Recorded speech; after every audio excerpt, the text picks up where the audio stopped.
So this past week, Project Cars 2 decided to release their Spirit of Le Mans DLC pack, which included the 2016 three LMP cars, the Porsche 919 Hybrid, the Audi R818, I believe is what it's referred to it as, and specifically in its Le Mans spec, which is really cool. And then the Toyotas, which LMP name I do not know, but basically the three car battle between the three LMPs from 2016.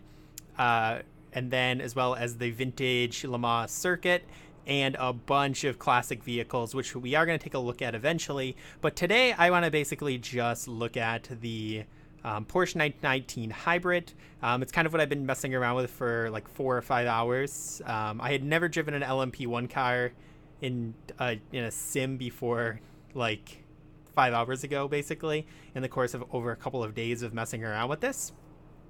And I've never actually raced on Le Mans either, or at Le Mans either. So we're looking at a lap record in the game right now of like 310 on a heavily modified setup, and a 317 in 2016 in real life for the number one Porsche 919 Hybrid. So I'm not amazing, as you can tell. I'm like 328. I'm newer to sim racing, newer to this car. I'm sure if I messed around with a setup, did all that kind of stuff, that I could definitely get that time down, as well as just getting more familiar with the track. But I think it's kind of cool just to kind of show off a couple of laps of how crazy this car is. And then I guess we could still refer to it as a car, right? It has 4 wheels, even though it's not a production vehicle or close to it at all. But how amazing this vehicle is, I should say. Keep it a little bit more vague. So yeah, let's go ahead and get out on the track, get our warm-up lap in, get ready for... I'm probably going to do like 2 or 3 laps. I think I maybe have like 4 or 5 laps worth of fuel in here. That is literally the only change I made. I might have made a downforce change. I think I added more rear downforce, if I recall correctly, after messing around a little bit. I noticed that that would help. Whatever the one that it's, I think it was rear downforce that I added a little bit more of. So yeah, if you're not familiar with LMP1 cars, LMP1 is basically the top spec of the WEC World Endurance Championship. Right now we're in the super season, which is 2018 to 2019. Started at Spa, going to Le Mans actually this upcoming weekend, the 16th, the 15th of the 16th, or the 16th of the 17th, whatever Saturday to Sunday is. It's one of those dates. So I thought it'd be cool, as well as I guess Project Cars took it as a good opportunity to release this pack. So I want to get some videos out on the LMP1 cars, because if I don't, I'm going to keep racing these and I'm going to completely ruin my brain for GTE cars, which are mainly what I drive. So yeah, it's not really good. Some of my racing lines are already destroyed that I'll have to relearn in my head, because these cars can brake so late and they can just turn in so quickly that it's insane. We're not pushing here, obviously, because it's just a warm-up lap. It's kind of just an introduction to the car, introduction to everything else. So if you're not familiar with LMP1 cars, like I said, WEC top line.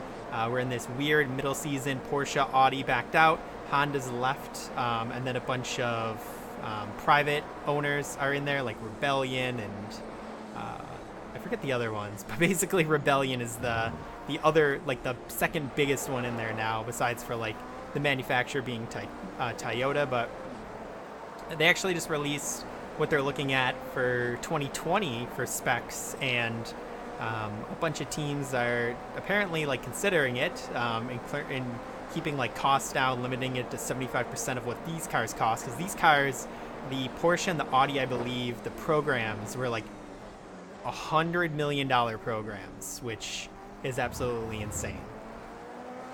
So they want to limit that, and the teams that apparently are interested are Ford, Ferrari, McLaren, Aston, and Toyota. And obviously the reason Porsche and I'm trying to get out of saying Porsche, because it is Porsche.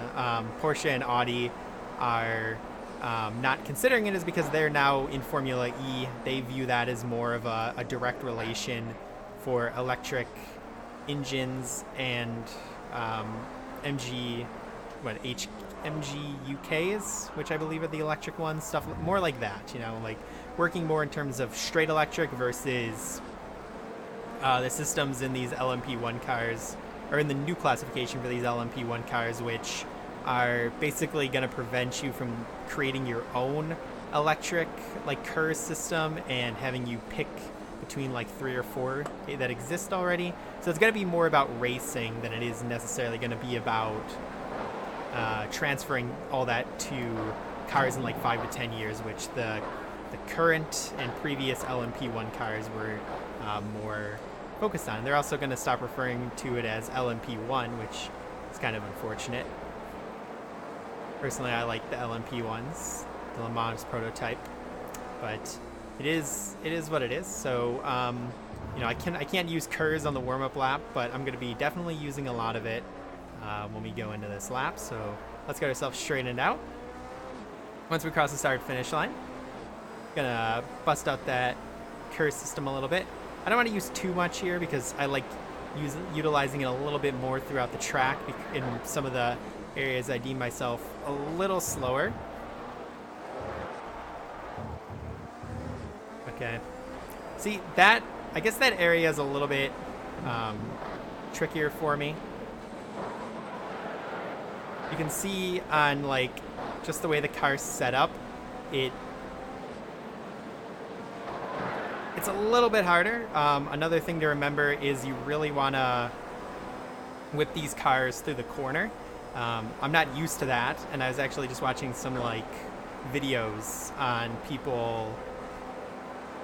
Oh, I should probably speed up a little bit here. I was just watching some videos of people doing a lap, like the 310s and 311s and stuff, and they're definitely forcing it into corners more than I am, because again, used to the LMP, or used to the GTEs and slower things where it's really not what you do. And just learning like when to use your electric power, when not to use the power. I kind of dislike that this game doesn't have an auto usage of it.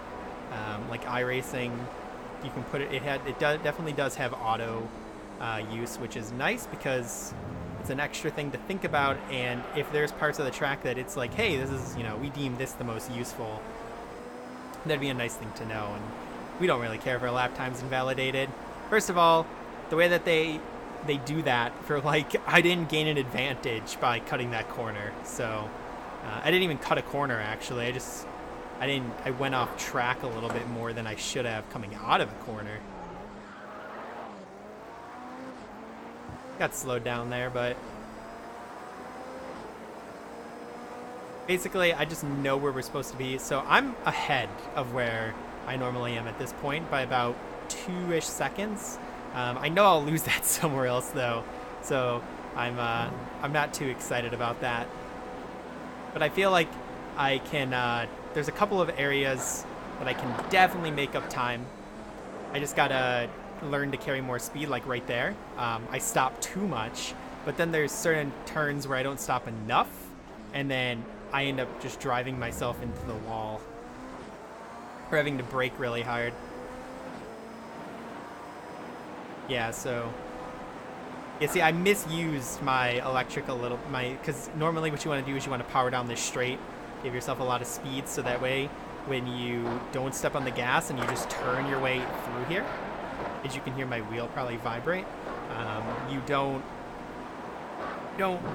carry more speed through, you burn off more speed, but you're going faster to begin with. But at the end of the day, it's not a huge deal one way or another. So I definitely lose time here because I slow down too much, but I don't feel comfortable in the base vehicle. So what do we do? We're gonna do a 326. I'm happy with that, and we'll give it one more. That's the fastest I've actually ever gone. So, because I got through here a lot better than I normally do, which is very good. Yeah, and then I botched it there. And I use a little bit too much KERS there as well. I think if I use a little less. Yeah, so this lap is obviously going to be slower. Just because I'm not pushing as hard, because I feel accomplished now that I was able to get that 326. That's kind of the fun thing about racing. It really is a lot of just trying to constantly beat your best time over and over again, and it's very much one of the reasons that I very much do enjoy doing kind of like time trial-y stuff. Like, racing is fun, but finding your best line and knowing your best line, it definitely is real cool. I'm very much a fan. So I think I'm actually still... I don't know if I'm ahead now. I don't know where I am in comparison, because that's the fastest I've gone. Hopefully I can keep up some consistency, because once you start being consistent at a time, it's very easy to then go and do that time over and over again. We slid through that a little bit, so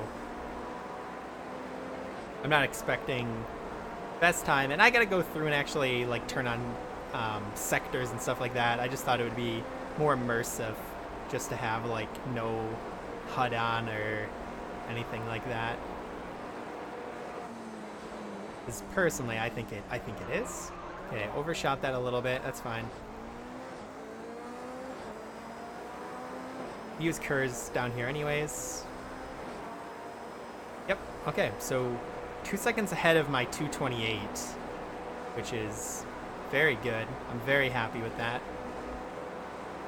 And I don't think I'm slow in terms of like not doing everything right. I just don't think I'm near like the top, which fine with me.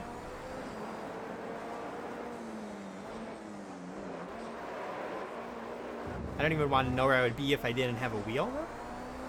Wheel is very much a big help. Yeah, and I didn't overuse my... Yeah, so now I'm out of curves, but it's a lot better. We're bringing more speed into here, so we can turn in a lot better.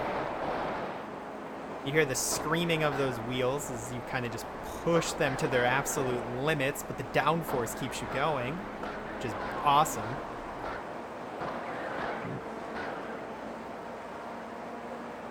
If I had some extra here, I would blast down this straight a little bit quicker, but I think our acceleration is good enough through here for the time. Oh no. Okay, I definitely bled off some time right there. I didn't get through it quick enough. Yeah, I literally lost 2 seconds right there. That's unfortunate. So, yeah. 326 something or other. Oh, it doesn't tell me. It was like a 3... I thought it would tell me all my times. I guess it doesn't. 326 something or other is what we had as our best lap. I'm sure you can see it in the video a lot easier, and I'll put it in the description or something so you know the actual time, like 326 point whatever, like how many tenths of a second and whatnot. But yeah, that was very fun. I think what I'm going to do next is race in a race, but we're going to do it in fun conditions. We're going to make it like stormy or snowy or just something dumb. And probably like a 3 or 4 lap race, just so you can see how the car performs and how I race better than I do quali times. Quali times definitely aren't my strong suit. And then probably either mess around with the Audi or the Toyota. Probably the Toyota, because that's not really in anything. Like both the Porsche and the